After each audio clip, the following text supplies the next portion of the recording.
여러분, 지금 이 순간에도 누군가의 소중한 관계가 무너지고 있습니다. 그것도 아주 사소한 실수 하나 때문에요. 믿기 힘드시겠지만 통계에 따르면 성인의 73%가 지난 5년간 최소 한 번 이상 중요한 인간관계를 잃었다고 합니다. 더 충격적인 건 그중 87%가 자신이 뭘 잘못했는지조차 모른다는 거예요.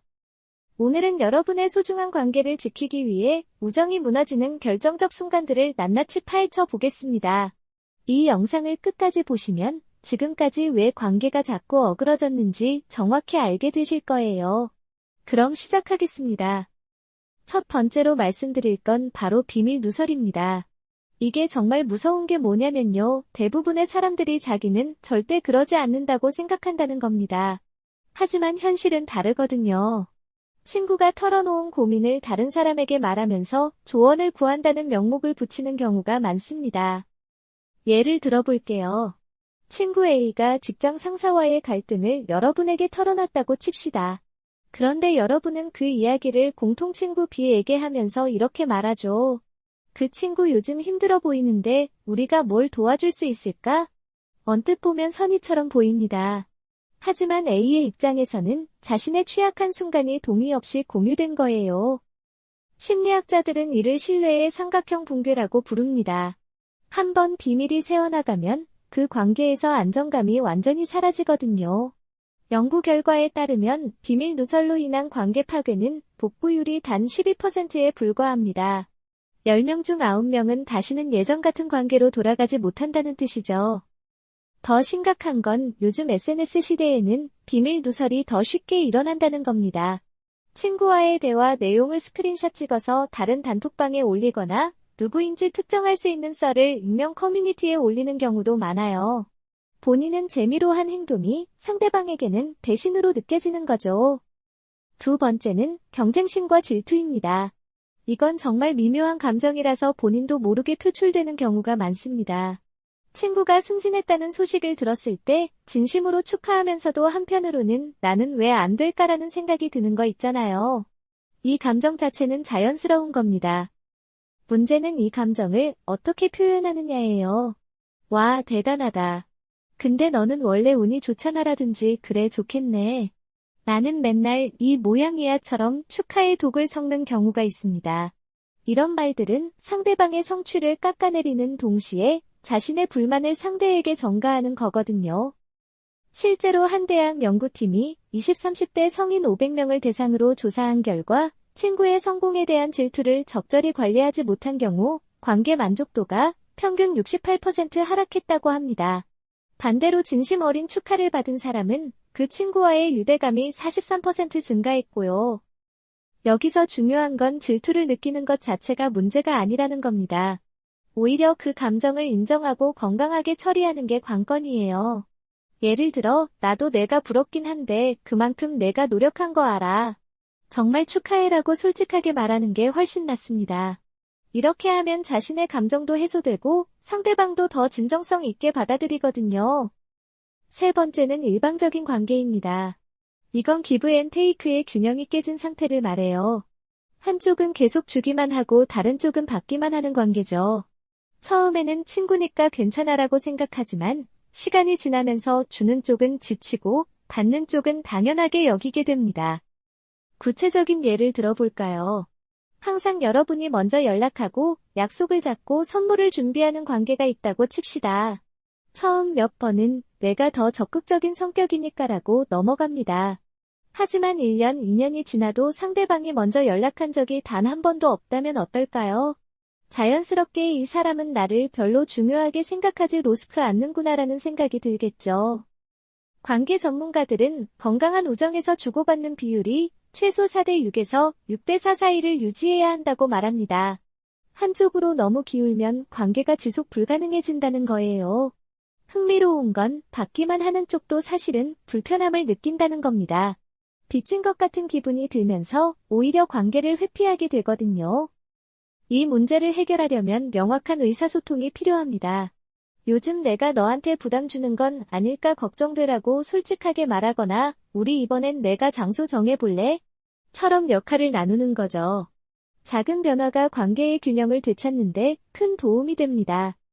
네 번째는 과거의 실수를 계속 들춰내는 겁니다. 이건 정말 독한 독약이에요. 친구가 한 번 실수했던 일을 매번 화가 날 때마다 꺼내는 거죠. 너 그때도 그랬잖아. 또 그러네. 역시 같은 말들이 대표적입니다. 사람은 누구나 실수를 합니다. 중요한 건 그 실수에서 배우고 성장하는 거예요.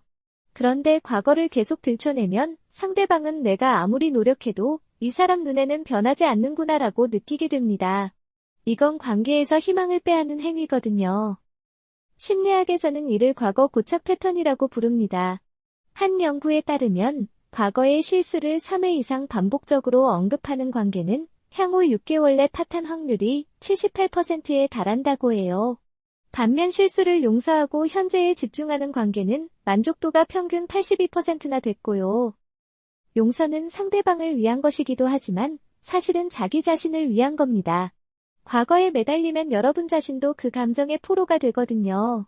분노와 원망은 여러분의 에너지를 소진시키고 다른 긍정적인 관계까지 영향을 미칩니다. 다섯 번째는 경계선 침범입니다. 모든 사람에게는 자신만의 경계선이 있어요. 마침표 어디까지 허용하고 어디서부터는 불편한지 말이죠. 문제는 이 경계선이 사람마다 다르고 명확히 표현되지 않는 경우가 많다는 겁니다. 예를 들어 어떤 사람은 친구가 예고 없이 집에 놀러 오는 걸 환영하지만 어떤 사람은 그게 엄청난 스트레스예요. 어떤 사람은 친구가 자기 연애 문제에 조언하는 걸 고마워하지만 어떤 사람은 내 일에 왜 참견해? 라고 느낍니다. 이런 차이를 인식하지 못하고 자기 기준대로 행동하면 문제가 생기죠. 최근 한 설문조사에서 응답자의 64%가 친구가 내 경계선을 넘었지만 말하지 못했다고 답했습니다. 왜 말하지 못했을까요? 관계가 어색해질까봐, 소심해 보일까봐, 친구니까 이해해줘야지 같은 이유들이었어요. 하지만 이렇게 참다 보면 어느 순간 폭발하게 됩니다. 건강한 관계를 위해서는 자신의 경계선을 명확히 하고 상대방의 경계선도 존중해야 합니다. 나는 갑자기 연락 없이 오는 게 좀 부담스러워. 미리 말해주면 좋겠어라고 정중하게 표현하는 거죠. 진짜 친구라면 이해하고 존중해 줄 겁니다. 여섯 번째는 변화를 받아들이지 못하는 겁니다. 사람은 계속 변합니다. 10년 전에 내가 지금의 나와 다르듯이 친구도 변하거든요. 문제는 우리가 상대방을 과거의 모습으로 고정시키려 한다는 거예요. 너 원래 이런 애 아니었잖아. 예전에는 안 그랬는데 같은 말을 하면서 상대방의 변화를 부정하는 겁니다. 친구가 결혼하고 아이를 낳아서 예전처럼 자주 못 만나게 됐을 때 너 변했어. 이제 우리보다 가족이 더 중요하구나라고 서운해하는 경우가 대표적이죠. 하지만 생각해보세요. 변화는 자연스러운 겁니다. 오히려 10년 동안 똑같은 사람이 더 이상하잖아요. 친구의 변화를 인정하고 지지해주는 게 진정한 우정입니다. 내가 행복하다면 나도 기뻐. 시간 날 때 보자라고 말해주는 거죠. 연구에 따르면 서로의 변화를 수용하는 관계는 평균 15년 이상 지속되는 반면 과거에 집착하는 관계는 3년 내에 소원해진다고 합니다. 변화를 받아들이는 건 관계의 유연성을 높이고 더 깊은 이해로 이어지거든요. 일곱 번째는 의사소통의 부재입니다. 이게 사실 모든 문제의 근본 원인이에요. 위에서 말한 6가지 문제들도 결국 제대로 된 대화가 없어서 생기는 거거든요. 불편한 걸 참고 오해를 방치하고 감정을 숨기다 보면 어느 순간 관계가 끊어집니다. 특히 요즘은 카톡이나 문자로만 소통하다 보니 더 심각해요. 말투나 표정이 없으니 오해가 생기기 쉽고 중요한 이야기를 나누기도 어렵죠. 나중에 만나서 얘기하자고 하다가 결국 안 하게 되는 경우가 많습니다. 한 커뮤니케이션 전문가는 이렇게 말했어요. 관계가 끝나는 건 큰 싸움 때문이 아니라 작은 대화들이 사라지기 때문이다. 매일 나누던 사소한 이야기들, 오늘 뭐 했어? 요즘 어때? 같은 질문들이 없어지면서 점점 멀어지는 거죠. 의사소통을 개선하려면 정기적으로 깊은 대화 시간을 가져야 합니다. 한 달에 한 번이라도 만나서 진솔하게 이야기를 나누는 거예요. 요즘 우리 관계 어떤 것 같아? 내가 불편하게 한 적 있어? 같은 질문을 던지는 겁니다. 어색할 수 있지만 이런 대화가 관계를 더 단단하게 만들어줍니다. 자, 여기까지 우정이 무너지는 7가지 순간을 살펴봤습니다. 비밀누설, 경쟁심과 질투, 일방적인 관계, 과거 들춰내기, 경계선 침범, 변화 거부, 의사소통 부재. 이 중 하나라도 해당된다면 지금 당장 개선해야 합니다. 중요한 건 완벽한 관계는 없다는 거예요. 실수할 수 있고 서로 상처 줄 수도 있습니다. 하지만 그걸 인정하고 고치려는 노력이 있다면 관계는 오히려 더 깊어질 수 있어요. 위기는 때로 관계를 재정립하는 기회가 되거든요. 마지막으로 한 가지만 더 말씀드리겠습니다. 관계는 투자입니다. 시간과 에너지를 쏟아야 유지되는 거예요.